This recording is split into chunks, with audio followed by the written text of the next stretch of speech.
You guys hear me?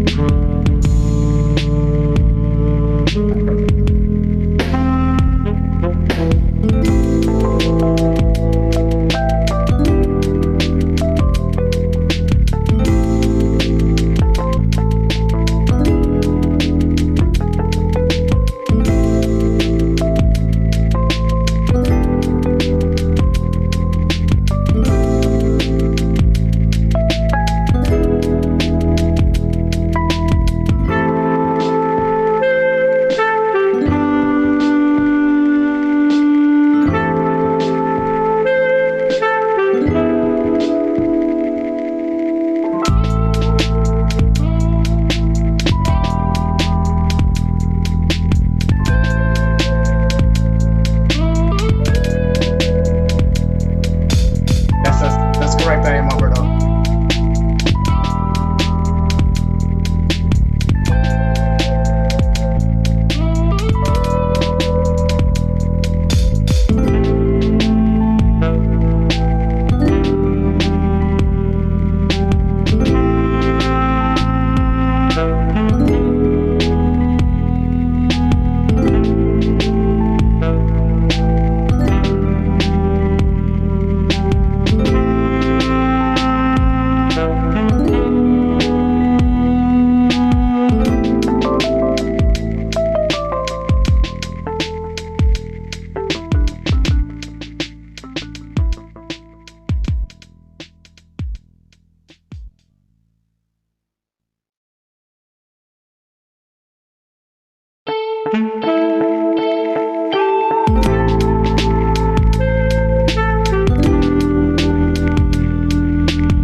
I know that certainly sparked some strong emotions in my heart. So I'd like to start this off by welcoming and thanking you all for joining the 10th anniversary celebration of the Urban Male Leadership Scholars Program.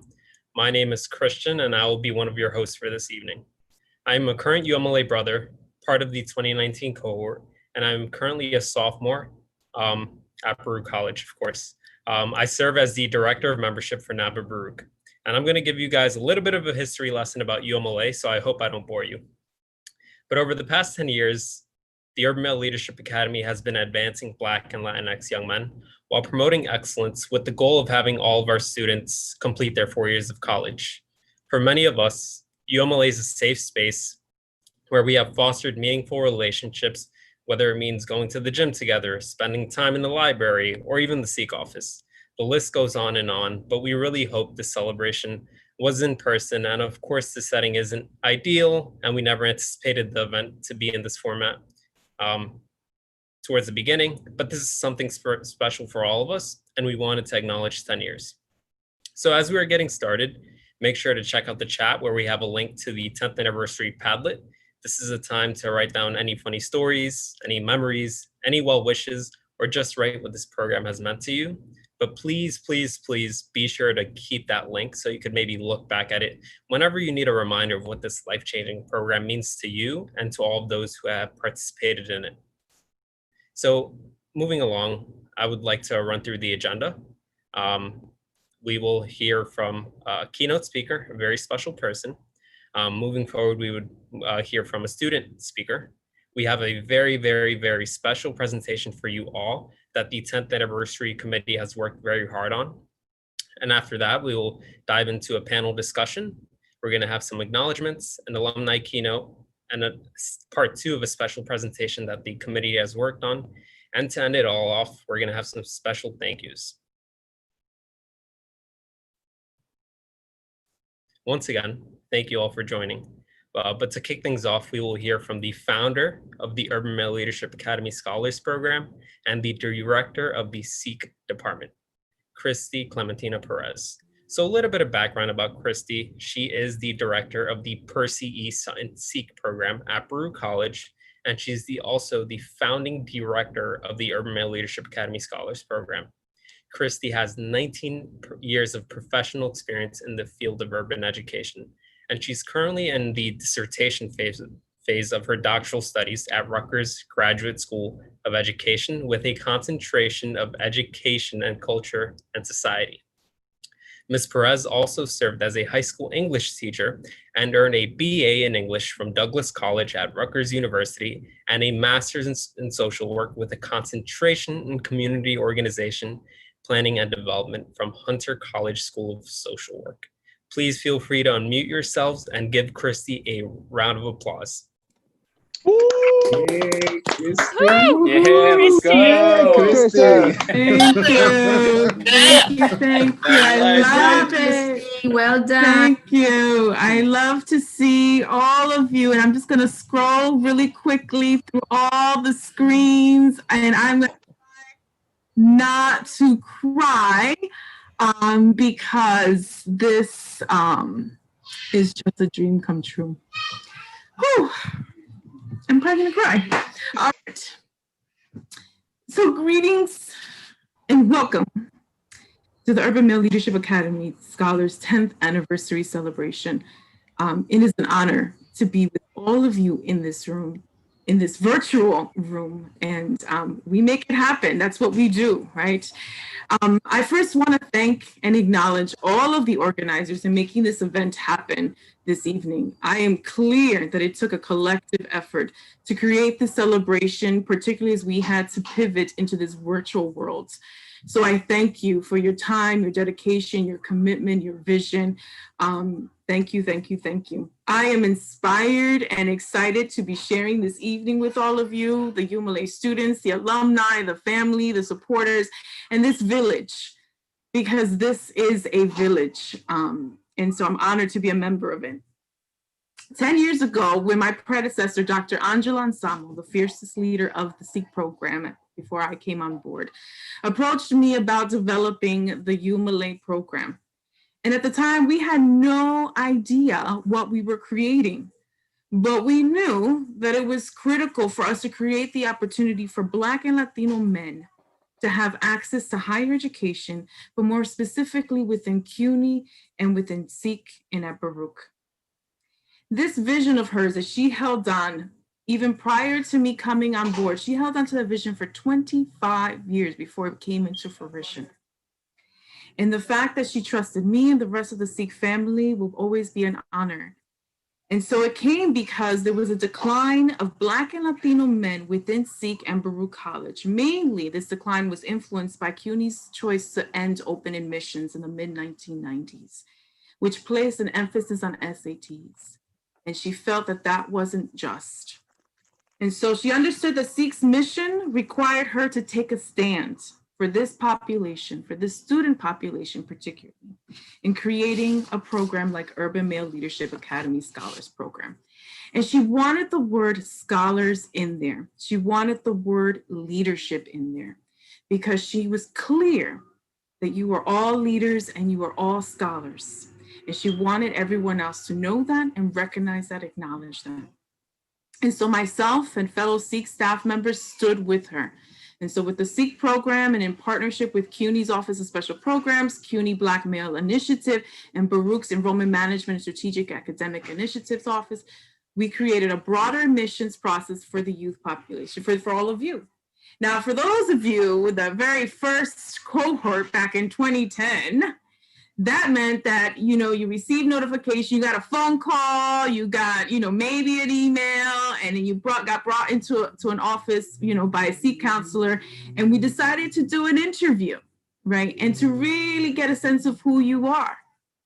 And then it became myself in the evening, after hours, calling up and saying, hey, would you be interested in being part of this program? And then over the years, with the 2010 and 2011 cohort, and with Andrew, who was one of the first facilitators, it was decided that the young men themselves had to be part of the interview process and the selection process, because it wasn't just about the application. It was making sure that all of you felt like you were part of a community and that we were developing leaders and that you had that power to enroll whoever you wanted to be in this community. And it has exploded way beyond what we could have ever imagined. So here we are, 10 years later. We have alumni who are in graduate school. And I want to note that particularly that first two cohorts were young men that would not have even been in the Sikh program if it wasn't for UMLA, and that you defied all odds, right?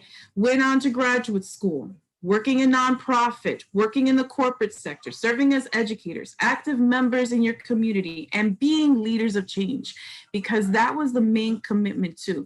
It wasn't about taking away who you were. It was about celebrating who you are. That was the other intention about having the Black and Latino Studies courses in there, because we wanted to remind all of you that you come from a legacy, a history that has a lot to be proud of. And we wanted you to bring that into the room as you were navigating yourselves through Baruch and beyond.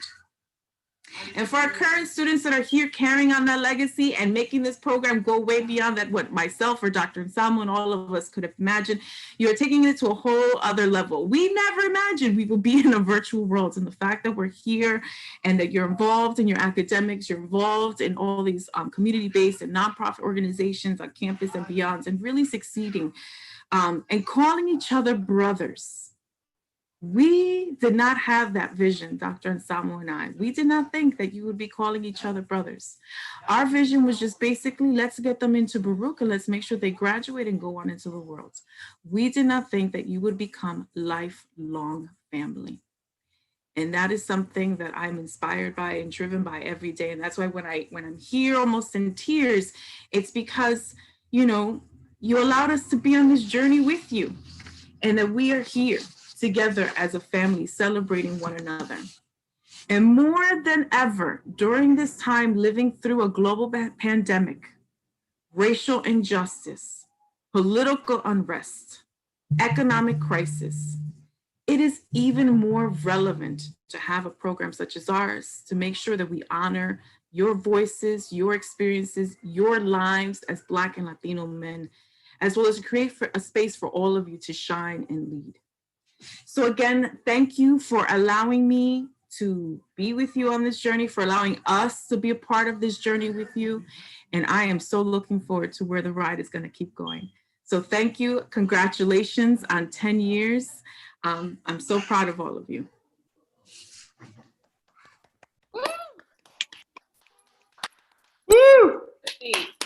Yeah. Christy, thank you so much for your words. And most of all, thank you for starting this program. Without you, we would not be here celebrating today.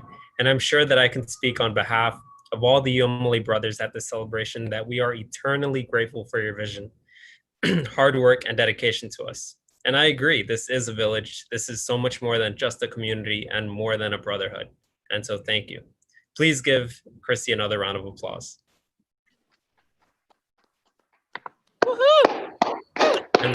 Yeah, Christy. So much. Let's go. And we would also like to highlight Dr. Angela Anselmo. Thank you. Moving forward. Hard to synchronize claps here. Up next, I would like to welcome a current UMLA brother to deliver our keynote speech. So a bit of background on Nicholas. Nicholas Bomberry is a junior at Baruch College, pursuing a major in finance. He is a part of the 2018 cohort, and with the help of UMLA, Nicholas was able to develop friendships, confidence to explore the fields with great organizations such as NABA and Streetwise.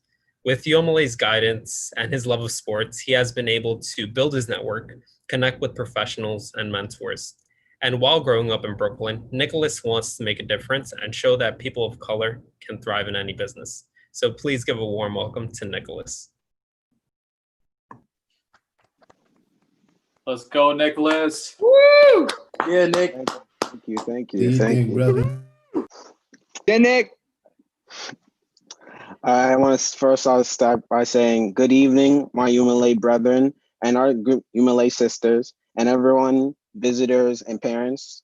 I hope everyone's doing well in these strange times that we're going through. First, I want to say thank you to Alec, Crystal, Antonio, and everyone who were able to put on this great event and allowing me to be a keynote speaker for today. So I want to start by telling you about my journey with UMLA. So beginning, I was a very big introvert. I mean, I didn't talk to nobody. I avoided everyone, especially in the classes, the teachers, especially my principal. And like with me, with the 300 students and the 50 in my class, I only had 7 close friends. And when I go out with them, I always be that one quiet and awkward kid in the background. Now, I didn't really learn to connect with my school, so I pushed myself to learn to play basketball and join the basketball team. And that's when I actually started really noticing my connection with my school. And growing up with a single mom who's also religious, it didn't really help out any better. So I always had to choose when to go out, where to go, and who I can hang out with, because she always wanted to make that core principle that I always had to choose my friends wisely, because you don't know who you could trust in this world. So when I came to UMLA, I didn't really know what to expect. The only mindset I had was this is some class I have to take because I chose to. Now, but there was the first meeting. The first meeting is where I realized that this is nothing what I thought it was going to be. I realized it was so much easier to talk to everyone, even though I've been through high school and elementary school. This is the most I ever talked with any group of students ever. And I realized it's because it's the hardship we all went through as us people of color that we have this group that we could able to explain it and also help each other with it. So building with our bonds, we used to do the monthly meetings and our summer classes. I always bond with them going out for lunch. You always have your Thursday events, even playing basketball after the Saturday meeting. So all of this was just to build our network and to build our connections. And also when we have people like Kyle and Nabo who are able to teach you about the business and introduce you to skills and the attitude of how to actually make it in the world. We have places like Streetwise or ANY out of school who also give you the technique and some feels of the business. And then I have places like my leadership class where I actually practice it and able to reach out to people I need to. And now, reason why I'm telling you this is because for UMLA, even though a brotherhood, it's really a brotherhood. I could say these people are really my true friends. And everyone from NABA, Alpha, Streetwise, ANY, SEO, or kids in your FYS class, these people could really help you. And the biggest takeaway is that when you come for UMLA and you come to these meetings, keep an open heart and make sure you reach out to anyone, because these people are really here to help you and help you reach into your bigger goal and help you reach that business or that bit or that we have,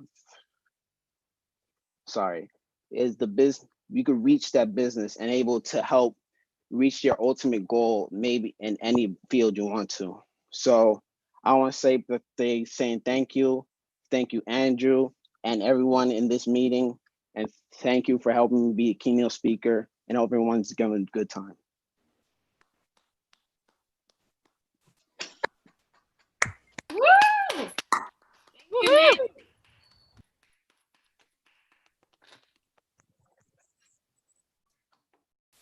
Thank you, Nicholas, for sharing your experience with that wonderful keynote speech.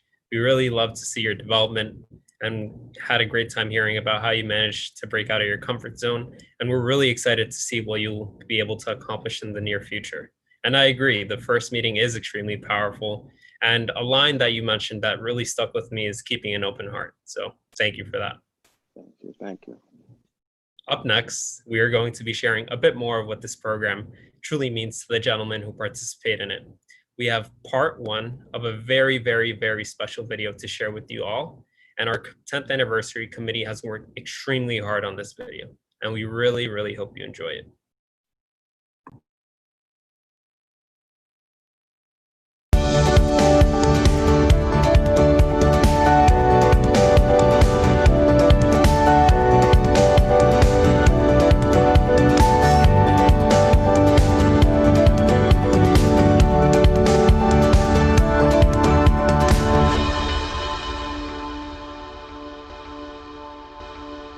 When I was a senior in high school, didn't really have an idea what I wanted to do, didn't know what major I wanted to pursue. I just knew I wanted to go to college, got in through a stroke of luck to Baruch without the academic requirements to even get in as a normal student. And when I saw the program, UMLA, I had done nothing really in high school, no activities, not much really with sports either, and I just figured it was probably the best step to the next level. I had met a person who spoke at a info session for UMLA on behalf of the youth program, and from there I just knew that it was going to be the program that I was going to do. And to this day, it's probably the best program I think I've ever done. I don't think I would have gotten this form of experience elsewhere. So that is what motivated me to join UMLA. What initially motivated me to join UMLA was that it's not something that I had in my high school experience. I felt as though in high school it was more of a crabs in a barrel mentality. Everybody was in competition with one another. That sort of competition is not something that I did not experience within my UMLA cohort. Everybody was with one another together. They were supporting one another, and a group of men to do that. I never had that group in high school. Cohort member. I'm currently on track to attain a finance degree. Jordani told me of the great work that UMLA could do. The conversations, the opportunity, the access. He was telling me that UMLA is that one-two go-to place. That UMLA, you'll find everything that you need. If I were to describe UMLA in one word, it would be discussion. If I were to describe UMLA in one word, it would be uplifting. If I were to describe the UMLA in one word, it would be support. If I could describe UMLA in one word, I would say it's progressive. So, how can I describe UMLA in one word? I think I'll say focus. UMLA is heavily focused on making us leaders and also for us to graduate. So I think that all the activities that we do, the workshops, are meant for us to build character and to become leaders outside of school. What makes UMLA unique?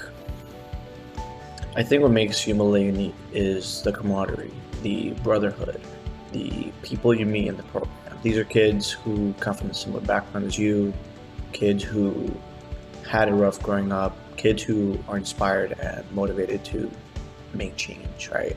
So I think that's the one thing that makes UMLA unique, is that it's really not something you'll find in any other program in Baruch.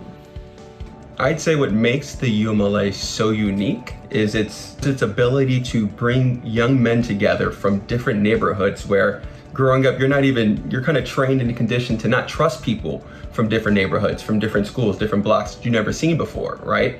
So to bring them together at the start of their academic or college career, which, debatably is one of the most crucial times of their lives, because if you do well, you kind of set yourself up for success. And if you do poorly, unfortunately, it's a cycle that tends to follow people on throughout the rest of their life, right? And just by making the couple of strategic moves in the first 2 years, first couple of semesters, right, you could completely change your destination. So it saved me from that respect, because I came in, again, I didn't know how to excel academically. I didn't know how to focus myself and prioritize what's most important, manage my time. It was hard. I was working part-time, I was interning, taking full-time classes. I was overwhelmed. But through that support network that I had, and I'm thinking back, we developed that sense of community and brotherhood. I mean, those are words everyone's gonna throw out, but we developed that in a matter of months, a couple of weeks. For me, a couple boys, it was the ones that I met right away. And those are the ones I'm still closest with today, which is the craziest part. But in none of my experiences, and I've done a lot of different programs, have I had that same experience of developing that bond, letting my guard down, right? Exposing myself, being vulnerable. Didn't even know what vulnerability was. I always thought it was something to be frowned upon. At least that's how I was conditioned growing up, through what I saw, what I heard, the music I listened to. It's ingrained. So yeah, just to have that transformative relationship and bring that into the mix, I think it was something that me and a lot of my other brothers were lacking, which made it that much more impactful when we did have it, and that much more satisfying, because that's what the program's all about.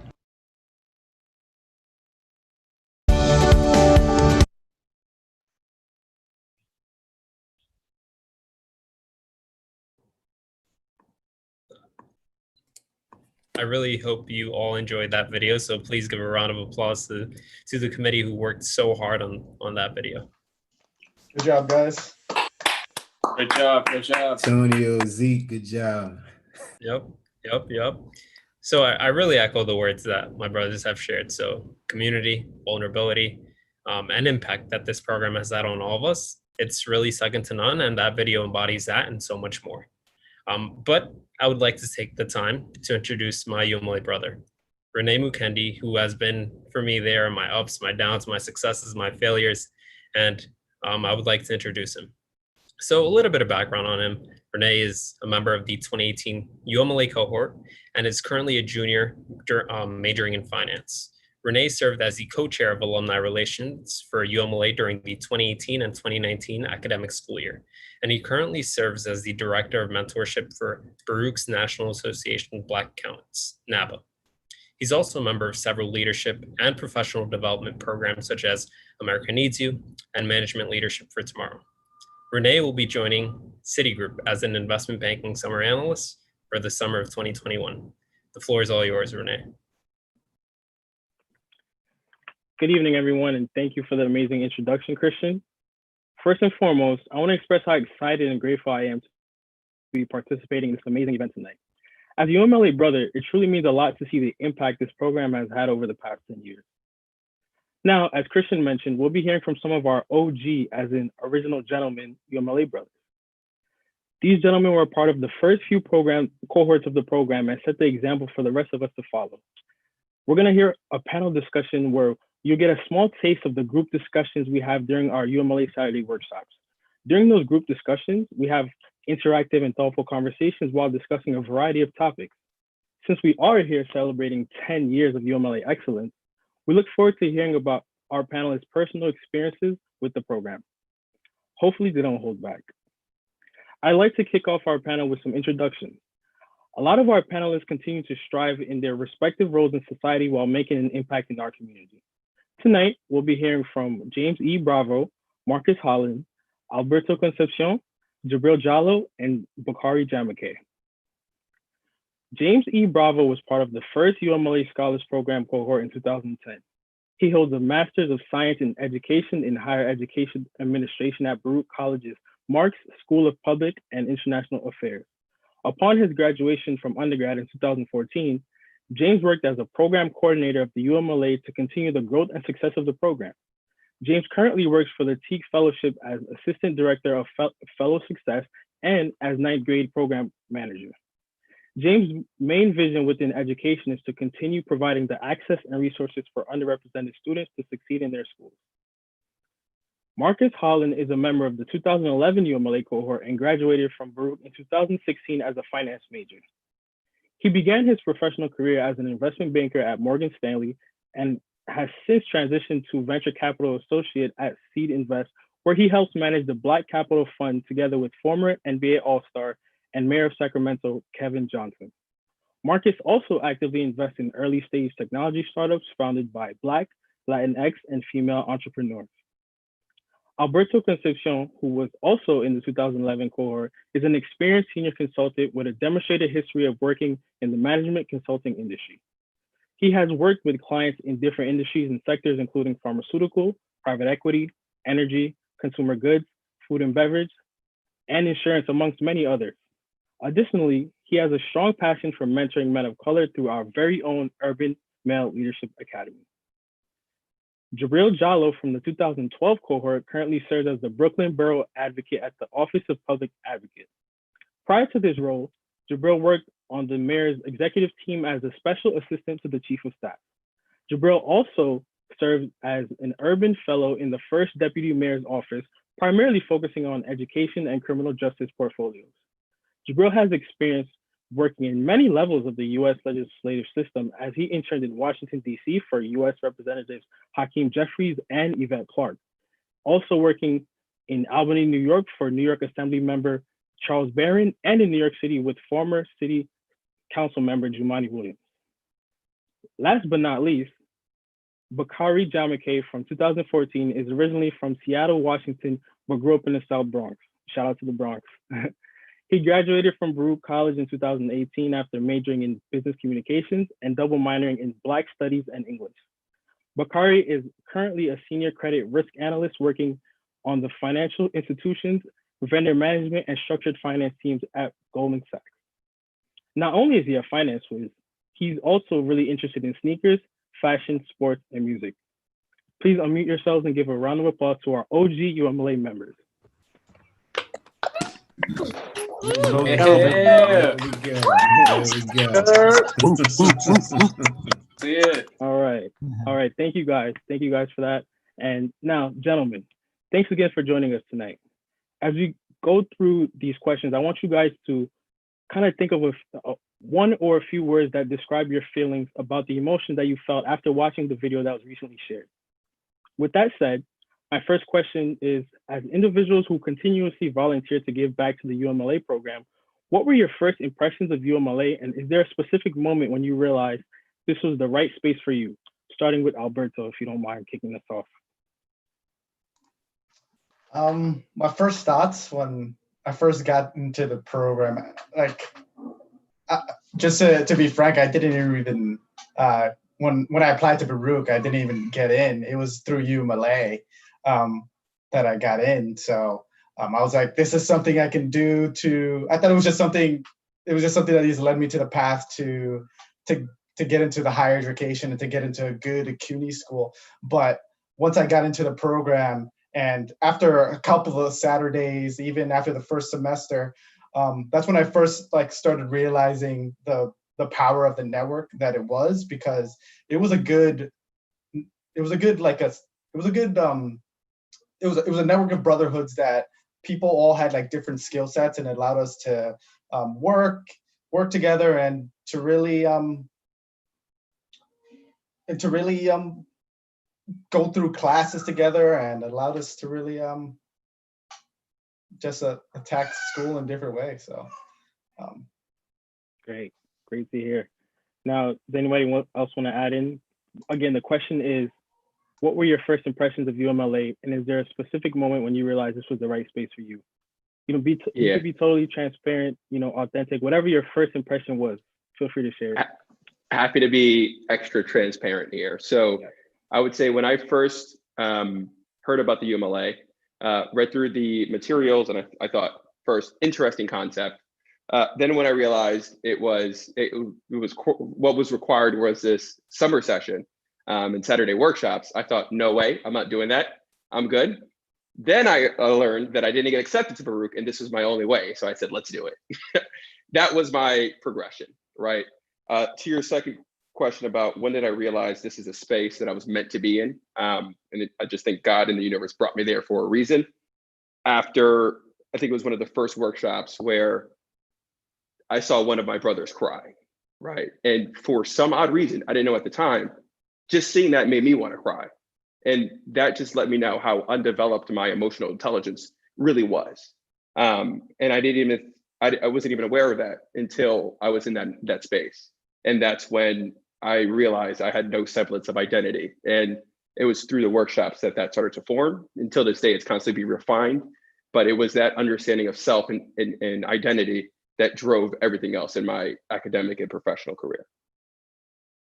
Gotcha. Thank you. Thank you for sharing that, Marcus. And I actually want to kind of piggyback off that point to, you know, speak to a little bit of the other panelists. So Marcus mentioned something pretty interesting about seeing his brother cry, right? So I'm curious as to, you know, from James, Bakari, or Jabril, at what moment did you see yourself kind of comfortable and with being vulnerable in that space in UMLA? When did you notice that this was a space where you could cry and just be open with your brothers? I don't mind jumping in there. Though, first off, I want to thank everybody. It's so beautiful seeing everybody on the screen. Like almost shed a tear too with Christy, everyone else. For me, it was really all the personal interactions, not just within that Saturday and in that, you know, specific time frame. Is what also happened outside of that. I remember, you know, Jeff reaching out to me and taking me out to eat out the blue, asking to go work at, you know, my local YMCA. The countless basketball games I had with German, all the hours I spent in the library with, you know, Anthony and Dre, the crazy existential conversations I had with Ramon about like, what does life really mean? I think I was really started opening up after those, you know, single one-on-one interactions, you know, with all these incredible folks who, you know, just really embraced me without even like knowing me when I got there. You know, after the first year, I just really felt like I was in a brotherhood. So for me, it wasn't necessarily in that time frame of a Saturday workshop. It was like everything that happened outside of it as well. Gotcha.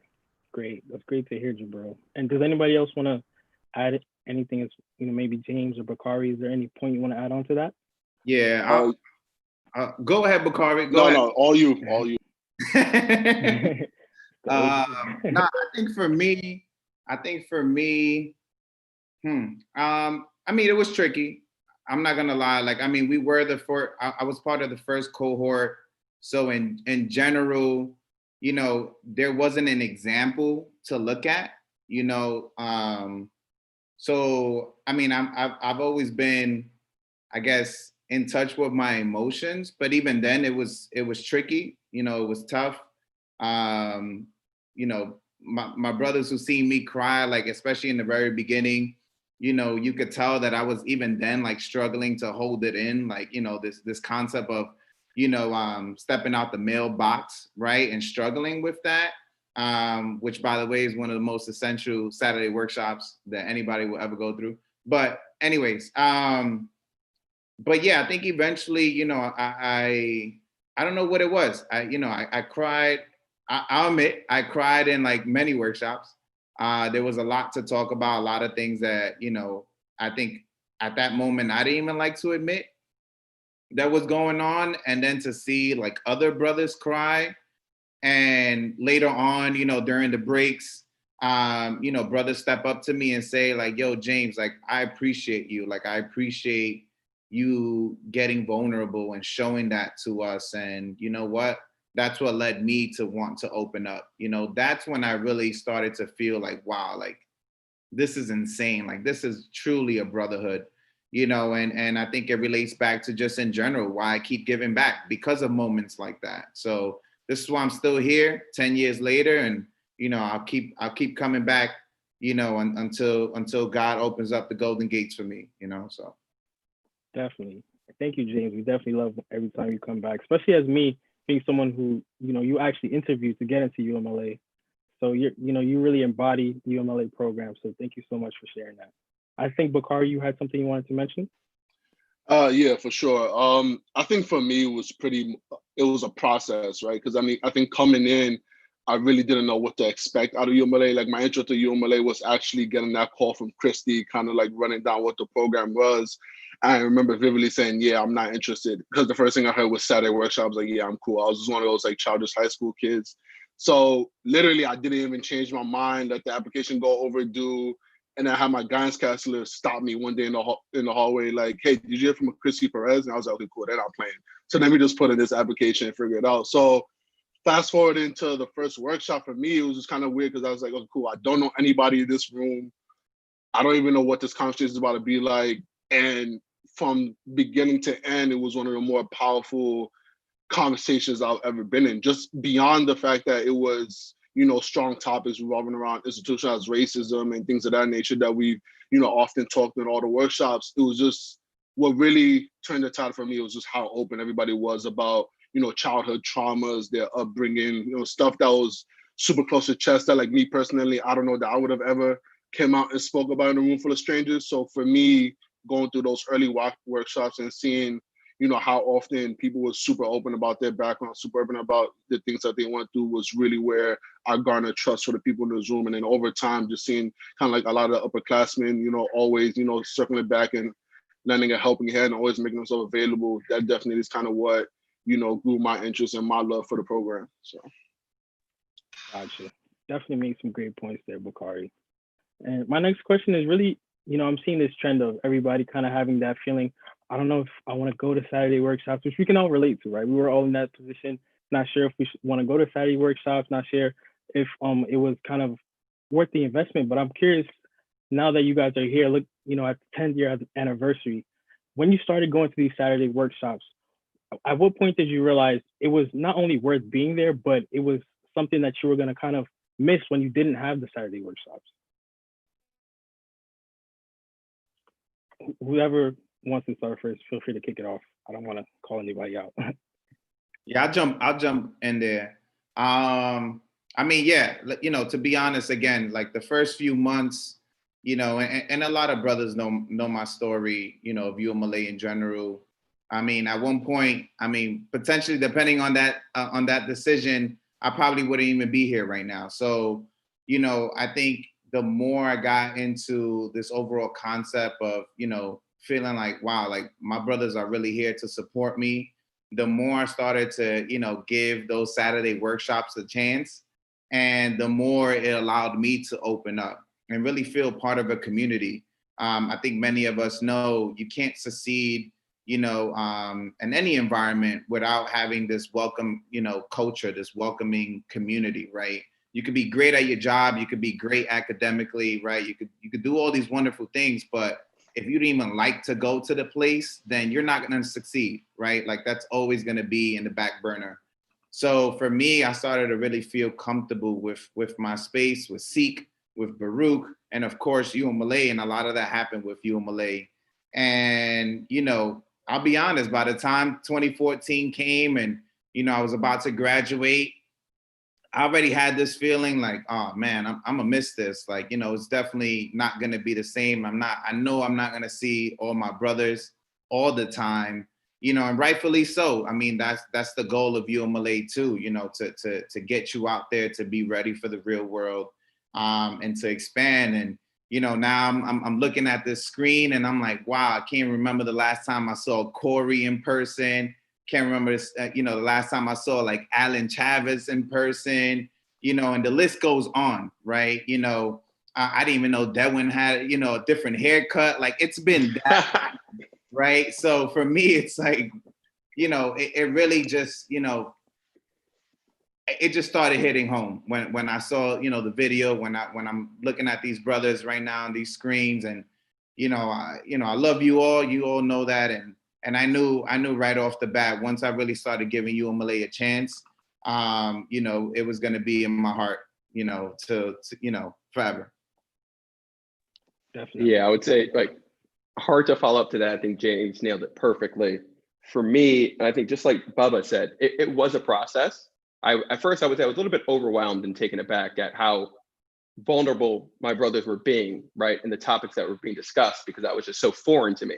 There's actually things that I had contemplated a lot on my own that I never felt comfortable or had an environment where I could share it with, quote unquote strangers, right? And looking back, I now realize that environment for me was therapeutic.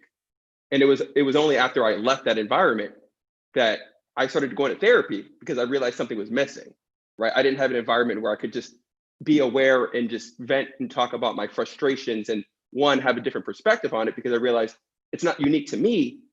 Everyone's going through this and I'm not alone, right? So that changes the whole dynamic of how I view this problem or situation. And it was an environment of pure liberation. To your point, I don't remember when it was, but when I started getting to a point where when I had things troubling me on my mind, I would tell myself, all right, let me just save that in the back, because I'm going to talk about it in the workshop, right? To the point where I started to look forward to it, because again, I couldn't even speak to this stuff with my family. I didn't want to speak to this stuff with my family. And then once it was gone, that's when I realized how valuable it actually was. And that's when I started going to therapy to recreate that. And I've never been able to recreate that, but fortunately, I've been able to keep the UMLA alive through my involvement, through my relationships with my brothers. I mean, Alberto, James, and I just came back from Puerto Rico last month. It's like, that's what we do. And it all this came from the program. And I can't explain how much growth I experienced that drove everything. The personal and emotional growth drove everything for me, right? It changed my mindset. It changed my beliefs of what I was able to tell myself I could accomplish. And now I have people looking at me saying, what, you were introverted? What, you were not confident? They don't even see that anymore. That's how serious that transformation was. And it all stemmed from those Saturday workshops. Without that, I would not have these relationships. I would not be the man I am today. And I would have a different definition of what it is to be a man. That's how fundamental the Saturday workshops were. Yeah, definitely. And I know you guys are the panelists, but I could really relate to the point that you mentioned about, really relying on the UMLA community, and maybe even Andrew, whenever you have something you want to talk about. So definitely glad you touched on that aspect of, therapy and such. But, I do want to hear from Alberto one more time, just going back to a point that James mentioned about him being in the first cohort. So he didn't really have an example to look at. So when you came in the second cohort, what kind of maybe sort of burden did you see as far as taking on the role of being a UMLA brother, and what you wanted to kind of take from that moving forward? Well, I don't know if I really saw it as like a burden or anything like that, but James and Jeff and all the people in the cohorts I just took them as an example. And something that I got from Jeff was that he really pushed us to go into these professional development programs like A&Y, MLT, to be active. Don't just focus on academics. And I'm a like many of y'all, I'm a first generation college student. I really have nobody in my family to really point me to what to do. So having a group of sort of like older brothers that are guiding me through this path, or like, oh, they can even tell you like, oh, don't take that teacher, take this teacher, go to this website to see how you rank them. These were all like these little tidbits that I would have never gotten. Or I would have to learn the hard way, maybe after a semester or something, to see that. So having those group of like people who've already done the program was beneficial for me. Yeah, definitely. So you can't imagine how, us being the more recent cohorts kind of had all these people to look up to. So it's really been great. But, although it would be great to keep this dialogue going, unfortunately, for the sake of time, we'll have to wrap it up in a few, but I want to end on a special note. So going back to my initial request, is anyone ready to share the word they chose to summarize the emotions that they felt after watching the video that we were recently watching. Possibly if Bakari and Jabril would like to start it off, and then we segue to everybody else. Yeah, I could kick off because I'm not going after Jabril again because he's too good at this stuff. But no, I think the word that came to mind for me was definitely I would say surreal, not to be super corny, but I think for me it's easy to kind of forget how this group looks like at this sheer number, especially for the folks that I didn't get the opportunity to meet, and just seeing how the program has developed so much over time, continues to really progress. And even with like the new people leading, obviously with James taking a different path, and like us having Andrew full time at Baruch because he wasn't always a Baruch employee, just kind of seeing how things have transitioned over time. It was just dope to watch those videos, seeing all those people again. And I think more for me, it just like gives me hope that like, regardless of like how distant it feels like we are from the program, is always like, it feels like the program is always going to be in good hands. There's never going to be a program that so many others are going to benefit from like way after us, I would say. Yeah, and just to build off of, what Bubba said, I was just like so inspired to see that video, to know, this is really truly still the beginning.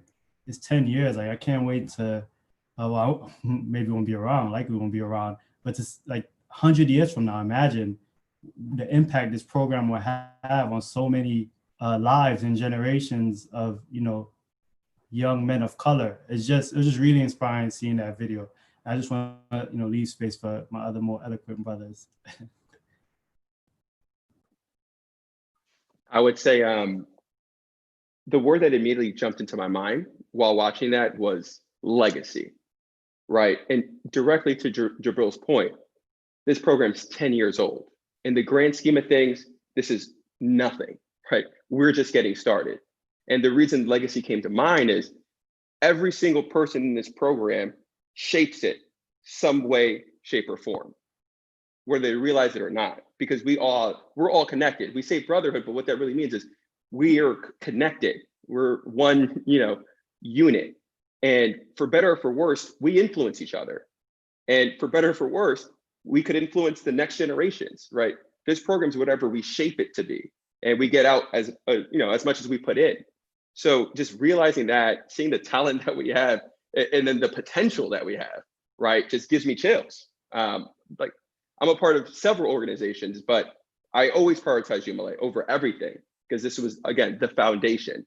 And while I was going through my transformation, I was losing friends left and right because I was in a different mentality. I was a different person, and all the other people just kind of faded away from my life. But I was never lonely because I had the UMLA, right? So I just want everyone to realize you are the UMLA, right? You carry that spirit in you. And with that power, comes responsibility. So just be cognizant of that. Yeah, definitely. And not to cut anyone off for the sake of time, we will be having to wrapping up, but just really want to thank you guys for sharing your stories. Those are really some amazing answers, which I'm sure gave you guys all some nostalgic feelings. Hopefully our audience got a taste of, what UMLA truly means to us. And on that note, I'll pass it back to Christian. Okay, let me get my sip of water before I get back to it. But I'd like to mention you all have a very, very special superpower, and that superpower is the power of storytelling. So thank you, Renee, and our fellow UMLA brothers for such an insightful, powerful, and nostalgic conversation. But moving along, we'd like to highlight some of our most recent graduates and our current brothers. All of these students announced have had a profound impact on our community and continue to succeed in their academia, their professional life. The brothers announced have been instrumental to the development of the younger generations of the program. And so I would like to start with the peer mentors and just acknowledge the dedication and role models they've been for all of us. So I'd like to kick it off with Kyle Petit, Devin Vasquez, Renee Mukendi, Mark Morales, Jordani Alvarado, Keith Hernandez, Richard Reyes, Freud Hyacinth, and there are just so many more peer mentors that have been instrumental to all of our developments. But following that, I'd also like to highlight alumni for their engagement. And these professionals and alumni are like our bigger brothers.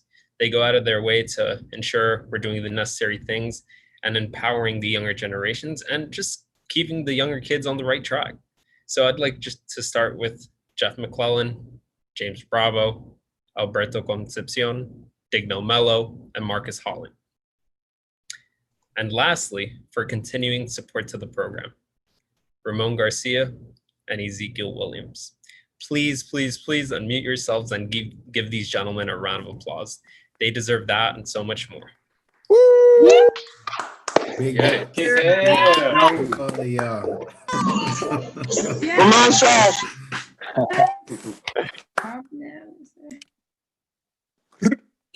So thank you for that. And on the topic of alumni, alumni continue to be a support system outside of the program, as you just heard. And they're always looking to uplift the younger generations, socially, professionally, and the list goes on. But I would like to take the chance to introduce Leandre Lagan. Just for a bit of background, Leandre is part of the 2019 cohort, and he was born in Benin, West Africa, and moved to the South Bronx with his parents at the age of 5 in search of opportunity and a better life. As a first-generation college student, Leandre graduated from Baruch with a degree in economics and a minor in communication studies. Upon graduation, Leandre joined Citigroup as a sales and trading analyst before transitioning into the corporate and investment banking group. During this time, Leandre would mentor for America Needs You, I Mentor, and informally to young professionals looking for careers in finance. Leandre serves as a mentor because he realized that he would not be where he is today if it weren't for the mentorship he had in his life. So with that, please give a warm welcome to Leandre. Yeah, let's go, Trey. Leandre. Thank you so much for that introduction, and thank you for giving me this opportunity to speak. When I first heard about that I might be speaking today, I got a little nervous, especially with all the other great speakers that have come before me, and as you've seen today as well. So today what I want to do is share a story that most people haven't really heard yet. So in the 6th grade, I almost gave up on school. And I started middle school at the Urban Science Academy in the Bronx. And during my first week of school, a student brought a gun to school. So very quickly, I realized that I was not in an environment that I wasn't in a safe environment. And as a result, I started losing interest in school. And in the 5th grade, my grades started to slip significantly, and I started to skip class just to go play basketball. So by the time I reached the 6th grade, I was surrounded by a group of friends that cared less about school than I did myself. And I was frankly ready to give up. So, however, at that time, that was when I was placed in Miss Dina Simmons's homeroom class. And Miss Simmons saw the trend that I was on, and for some reason, she believed that I could do better. She developed a relationship with my mother very quickly. And every time I would skip class, she would call my mom very directly and tell her, hey, look, your son's not in today. And she also didn't allow me to give my bare minimum in the classroom. She constantly pushed me to go above and beyond. And although as anyone in my position would find this very annoying, my grades started to pick up and I slowly started to regain that interest in school. And toward the end of my sixth grade year, she did something very unexpected. She recommended me to apply for the Breakthrough New York program, which is an academic enrichment program for high achieving students from low income communities. I think that sounds a little familiar. And although I didn't consider myself to be high achieving at the time, I applied anyways, and I got rejected, right? And the reason why I got rejected was due to my immigration status. I was unable to submit some of the paperwork that was required for Breakthrough New York. So although I gave up, Ms. Simmons did not. And she stepped in and convinced Breakthrough to make an exception just for me. And as a result, I entered a program that forever changed the course of my academic career. So at Breakthrough, I wasn't only surrounded by some of the smartest kids I've met at the time, but I also realized it was cool to be smart, right? So looking back now, even though I was annoyed by Miss Simmons, she was my first true mentor. And not only did she push me to be my best academically and help me regain my interest in school and get into Breakthrough New York, she also took our class on various college trips out of her own pocket to show us what the true goal really is, which is to end up going to a university or college or university. And she also introduced me to Miss Charlotte Beyer, who worked on Wall Street and inspired me to pursue a career in financial services. So today we're celebrating the 10th anniversary of the Urban Male Leadership Academy. And I share this experience with Ms. Simmons to demonstrate how one person, one teacher, one mentor, and could have such an impact on my life, right? And while I can only name Ms. Simmons as a mentor for my days in middle school, I can't begin to count the number of mentors that I've had as part of the Urban Male Leadership Academy. Like many of you here today, this program did more than just offer a spot here at Baruch College. For me, the UMLA was a roadmap for my difficult journey as a first-generation college student. It was a community of students, staff, counselors, when I really didn't know anyone here at Baruch. It was a support system when my back was against the wall and I was overwhelmed by life and schoolwork. It was a network of professionals when I was knocking on the doors of every big bank for an internship on Wall Street. And it was hope when I was told I would not be able to graduate and I had to completely switch my major in the middle of my senior year. And finally, the UMLA was a group of brothers when I felt the loneliness of being an only child, right?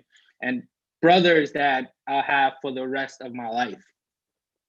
So for this 10th anniversary, we're celebrating 10 years of guidance and counseling. We're celebrating 10 years worth of community and support, 10 years worth of networks, and 6 years worth of alumni. We're celebrating 10 years of overcoming adversity, 10 years of hope, and 10 years of brotherhood. So it's interesting because this 10th year anniversary fell on a very challenging year. So as we celebrate, I urge everyone to consider these three things to further, and I'm stealing Marcus's word from earlier, the legacy of the Urban Male Leadership Academy, right? The first is mentorship. As the name UMLA implies, everyone in this program is a leader. And as leaders, we have a responsibility and a duty to lead and mentor others to become leaders as well. I wouldn't be here today if it weren't for the mentors like Ms. Simmons, Ms. Charlotte Beyer, Christy Perez, Andrew Lawton, and Rebecca Cueno, and others who have had such an impact on my life personally. So as leaders who have gained so much knowledge through this, through the Urban Male Leadership Academy, it's important that we go back to our communities and share the knowledge and inspire the leaders of tomorrow. Second, activism. We need to continue to speak out against and strive to dismantle all forms of injustice in our society. The UMLA Saturday workshops were the first time I've had conversations about systematic racism and what it means to be a Black man here in America. Let's continue those conversations, whether it's through the weekly discussions such as the ones Alec and others have facilitated this year, or through organizing and attending protests against police brutality, the way our brother Jabril has done throughout the year, or throughout his entire career, really. Let's continue to use our voice and our platform to advocate for social justice. And last but not least, absolutely not least, vote.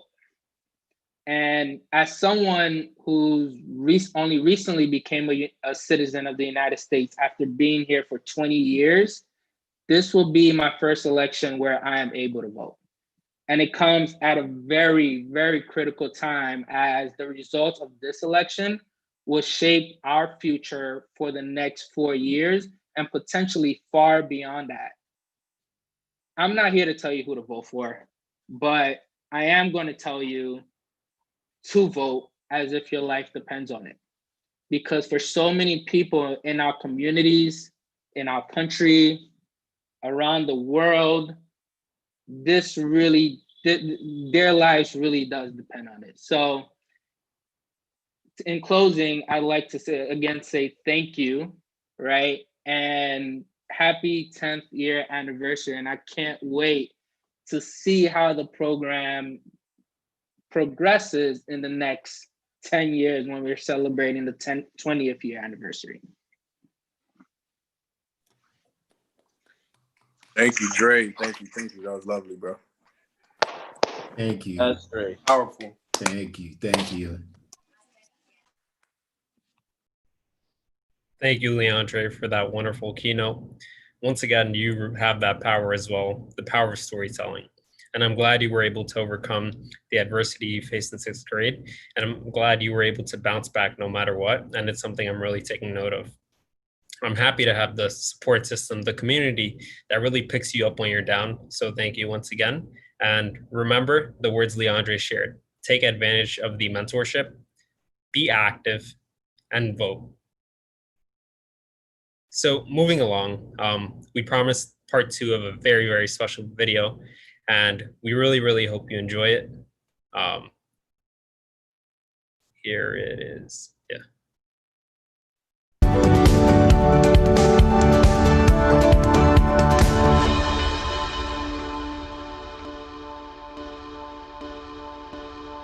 I definitely want to touch upon one topic, which is what was one of the most meaningful things about UMLA for me, and I like to believe it was those Saturday workshops. Don't get me wrong, I was definitely one of the students who didn't really at the time, especially in the beginning, appreciate what those Saturday workshops were going to be about. I used to complain about time and all of that, and thankfully I got my head straight and I got everything focused on really being fully engaged with UMLA. And I must say it really helped me out through a lot of things that I was going through during my college years. For example, emotional instability.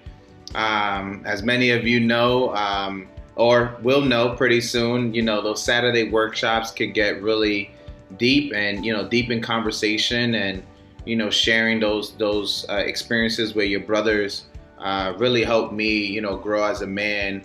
Especially around that time. And if anybody knows me, everybody knows that I'm really comfortable with my emotions. And after a few workshops, I was pretty comfortable with crying in front of everyone. And but I one thing that really stood out to me within that time frame and those experiences is one time one of my brothers came up to me and was like, "Man, I look up to you. The way you could really get into your emotions and show that and be vulnerable with us. I wish I could do that." And when I heard that, I was just like, I really felt a sense of empowerment,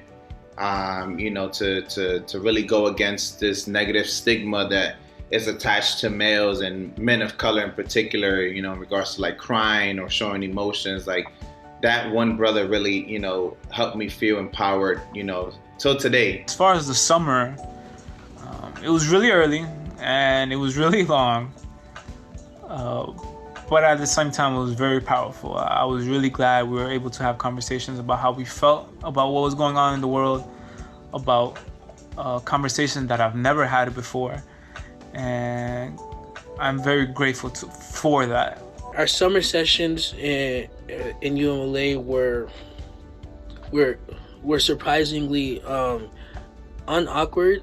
We automatically were forming a bond by the end of the first meeting.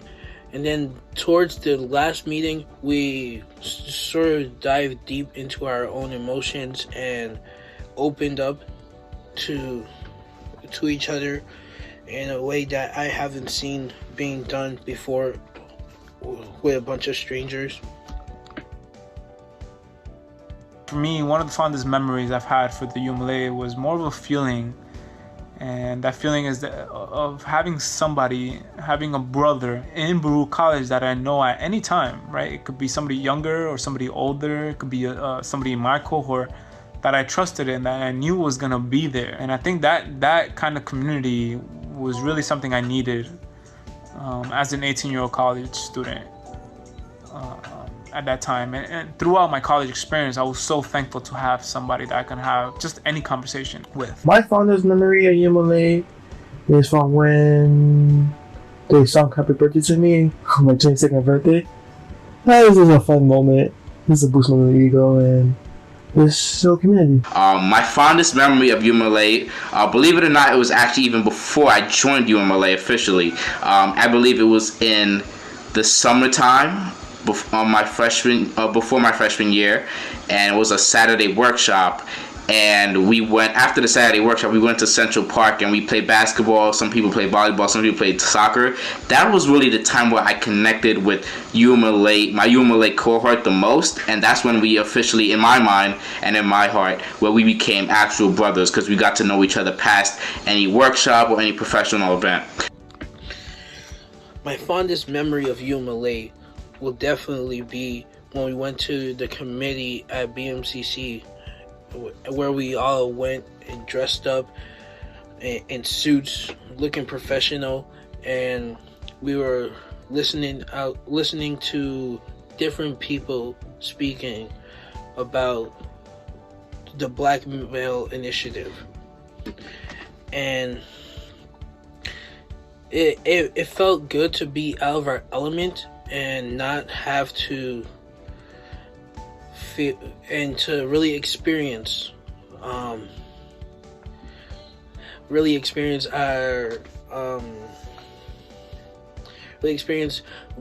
being professional and having all these different people coming together. That support system that I garnered throughout my 4 years at Baruch was really one that has impacted my life every step of the way, whether it was me struggling to navigate the college atmosphere or really just taking on corporate America and kind of like succeeding in these new spaces. UMLA impacted my life by introducing me to various mentors and friends that to this day I still connect with and keep in touch with, one of which I'm actually with today. UMLA has impacted my life by always being there for me when I was down, when I wanted to change my major multiple times, to when I had deaths in my family and they were still there for me. But also like good days when I had achievements and then somebody said congratulations.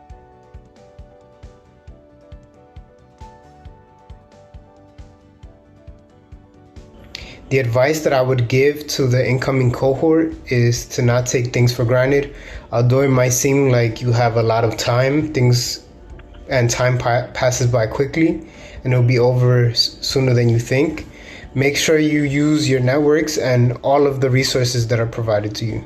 My only piece of advice to incoming UMLA members is to make sure when you leave this program, you don't have any regrets, right?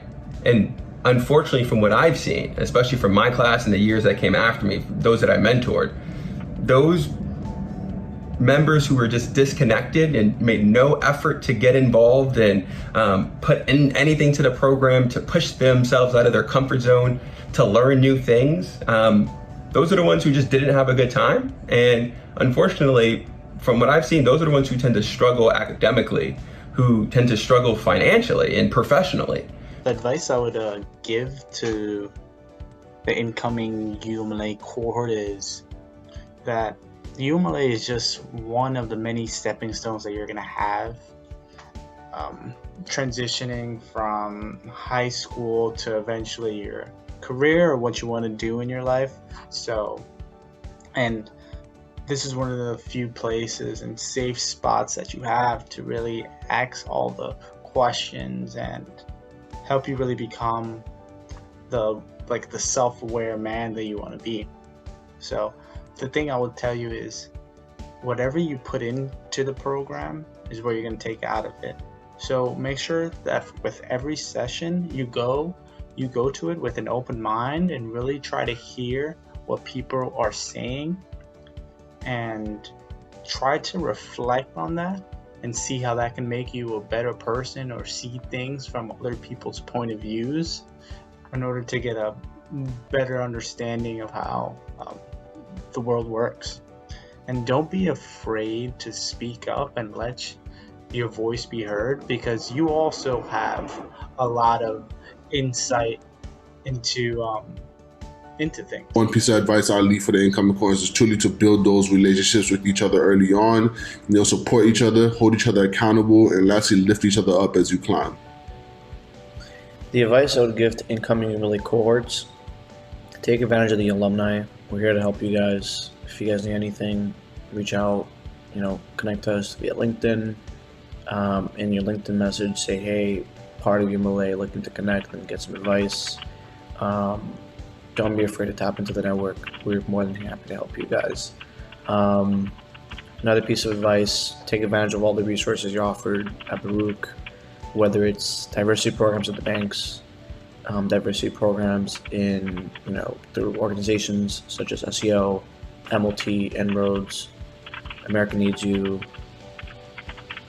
T. Howard. There's so many. But take advantage of as many as you can. Many people look up to UMLA and Seek, so you want to strive to be the best you possibly can through those programs. Sorry, that wasn't even the best part. Or that wasn't a good clip. I think you get what I'm saying.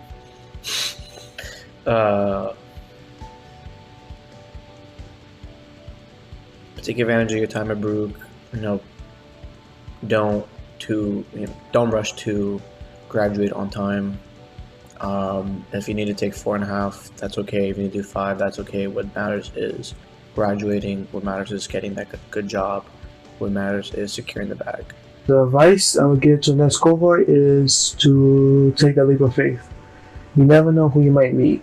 Your business partner, your best friend, or your greatest enemy. Nah, not joking. But yeah, you never know who you're going to meet. So yeah, and an advice that I have for upcoming students is, I think the best thing you can get out of UMLA is the networking experience that you can get, the brotherhood. It's so many of us that inevitably one of us could potentially be your friend, and being in UMLA is a great bonding excuse in a way, because you already have something in common that not everybody has. So I think that's what makes UMLA great.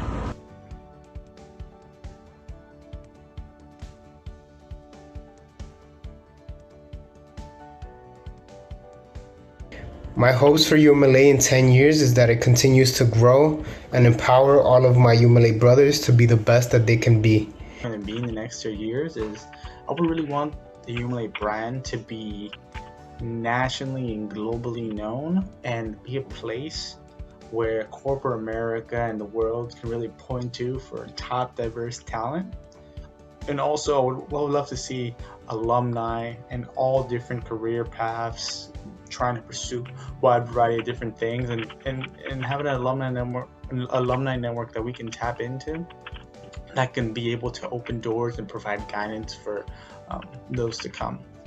My hope for the UMLA program in the next 10 years is that the program is able to scale out and impact many more Black and Hispanic young men like ourselves. I say this all the time, that I really don't know if I would have made it this far without the guidance and tutelage of my UMLA brothers. And a program this impactful should hopefully be able to impact many more to come. And also, where do I see UMLA from 10 years from now? So hopefully I'll see them doing big things. I want to see them get bigger, and I want everybody to know about it. As of now, not many people know about it unless you're in SIG. So I really want to know for people to know about us and what we do and how important it is for us. Thanks to UMLA's continuing support and contribution to young men of color over these past 10 years. It helped shape many of their lives for the better and transform them into pillars of success that inspire others right now, as well as create many long-lasting relationships and bonds that will last a long time. That is why UMLA is not just a program, it's a brotherhood. That is why my brothers and I are proudly stating that I am UMLA. I'm UMLA. And I am UMLA. I'm UMLA. I am UMLA. I'm UMLA. I am UMLA. I am UMLA. I am UMLA. I am UMLA. I am UMLA. I am UMLA. And I am UMLA. Thank you so much for these past 10 years.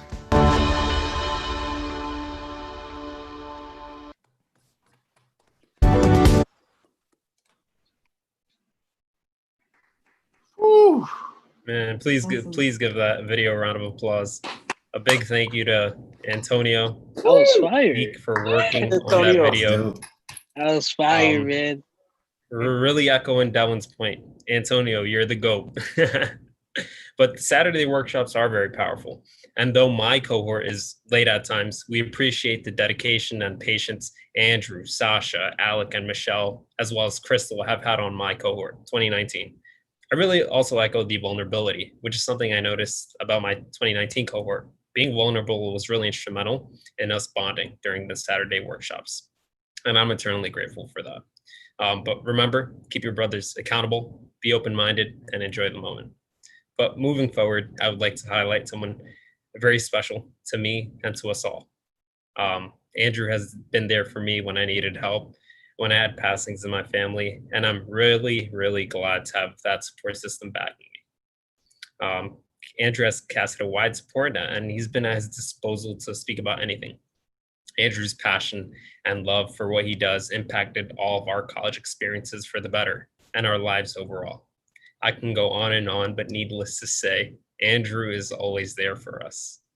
With that, I will pass it over to Andrew Lawton, the director of the Urban Male Leadership Academy, the GOAT. Let's go, Andrew. Thank you.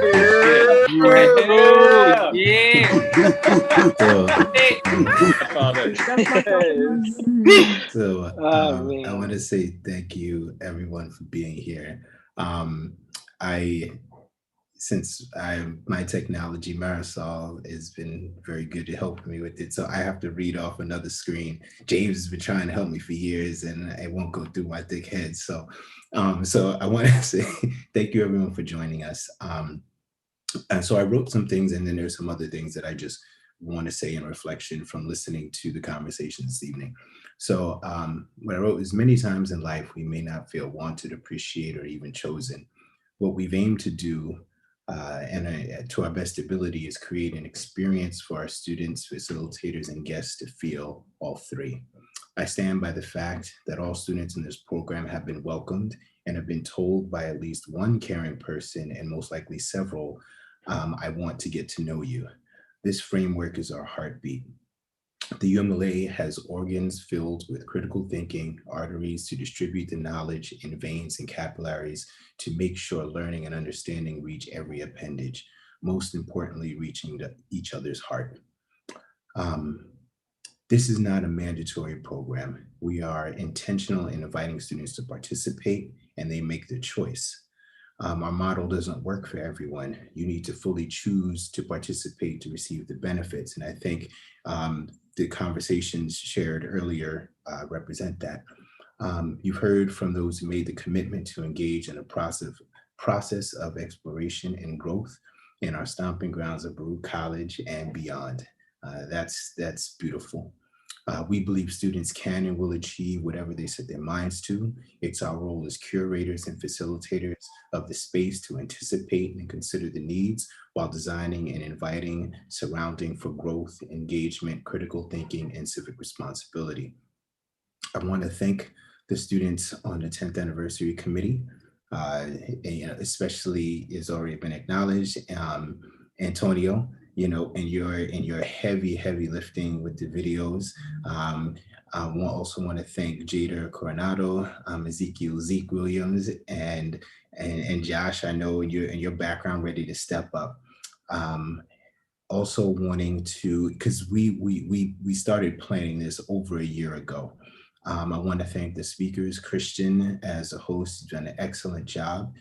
Renee as a moderator, our alumni panelists, James, Alberto, Marcus, Jabril, and Bakare, our keynotes, Nicholas and Leandre, and knowing that you were all asked to do this specifically, and Mr. Jeff McClellan, I intentionally did not ask you to participate in this. I wanted you to be a guest, yes, as we have many, many voices in this program.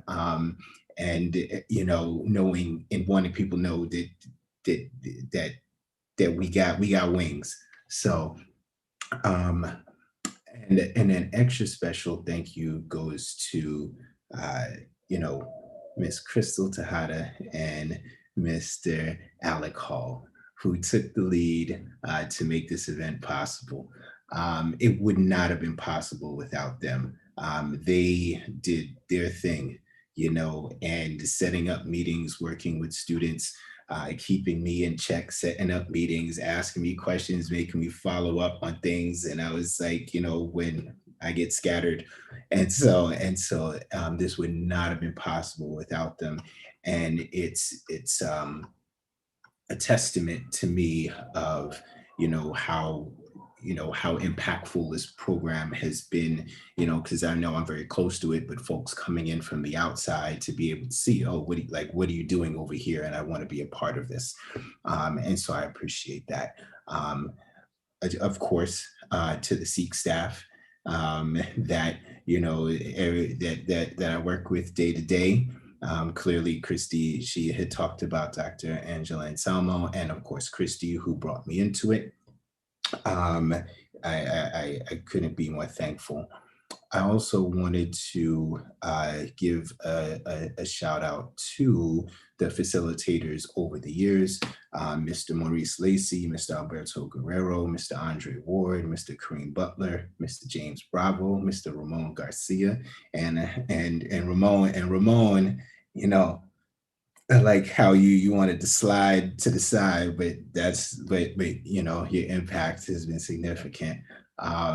And Miss Sasha Panzialis and Miss Crystal Tejada again, so it couldn't have been done without the team of people that have rotated throughout the years.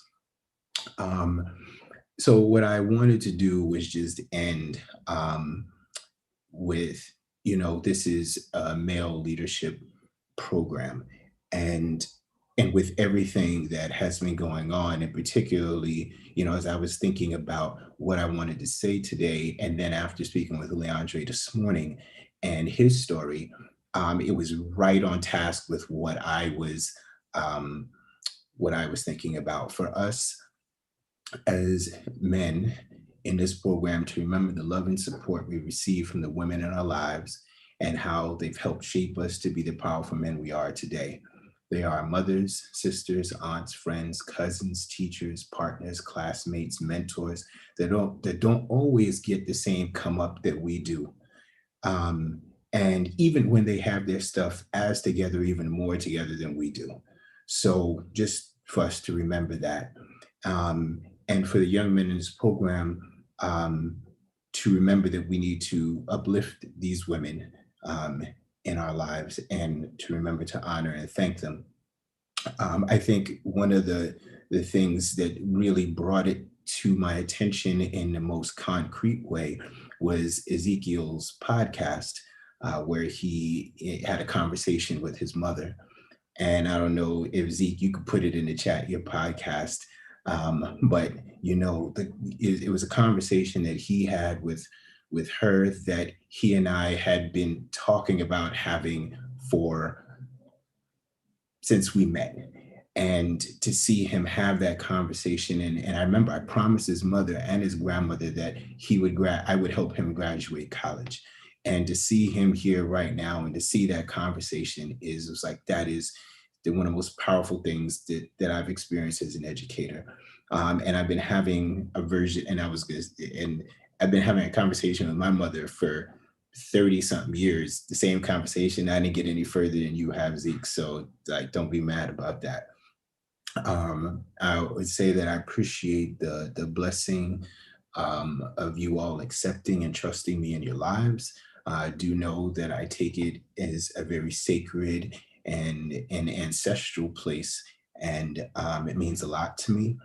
Um, and you know, I can't say enough how much this community to I don't know if anyone's ever been on a Zoom call where you recognize I know everyone who's here, and it is 76 people, and I know everyone who's here, and how like I've never been on a Zoom call where I've known this many, where I've known everyone who's here. So we hope we originally intended to do this in person, of course, but clearly we couldn't. But we made the best of what we could. Crystal, I know I'm getting to wrap it up, so I'm going to wrap it up. So, like, but you know, as I was telling Dre this morning, I was just like, the moment is gonna move you. So, also, I didn't mention, wanted to thank Marisol for the technology, you know, on the back end, and also always willing to be there for us. And then Rodolfo as well for streaming it to YouTube. This couldn't have happened without you. So it was a complete team effort. Also know that this was a student-driven presentation, as in that Alec and Crystal and you know under in our conversation really wanted students to shape what this looked like, and it took a long time, over a year, to figure this out. It could have been something that we just decided, but we wanted it to be in respect of everything we've built in the 10 years of students' voices really being honored and participating. So I just wanted to send that out too. It feels really good to see all of the voices, to see all the faces and hear all the voices of people I may not have heard from or spoken to in a while. And I'm glad you're here, and please, you know, continue to stay connected. So what we're gonna do, and I may mess up on the script, but so we're gonna transition to where we're just gonna have a space for the UMLA brothers to be able to spend some time doing some fun, silly stuff together, and ask those of you who did not participate on Saturday and Friday in our program to just have a great weekend. And we're going to spend a little bit of time playing some games with the rest of the community. All right. Crystal, I get it right? All right. All right. So thank you, Andrew. We love you. We love Baruch, the C community, and last but not least, the many brothers, past, present, future. And really thank you, everyone, who has shared this 10-year milestone with us tonight. We will see you again at the UMLA 20th anniversary. But before we move on to the fun part, we'd like to give a special shout out to our sponsors, Hidden City. When we were originally planning to host this event in person, we were looking at ways to raise funds, fundraise and whatnot, and Hidden City generously donated 5 cakes for us to sell at a bake sale. So thank you, Hidden City, for supporting us, and we appreciate you all.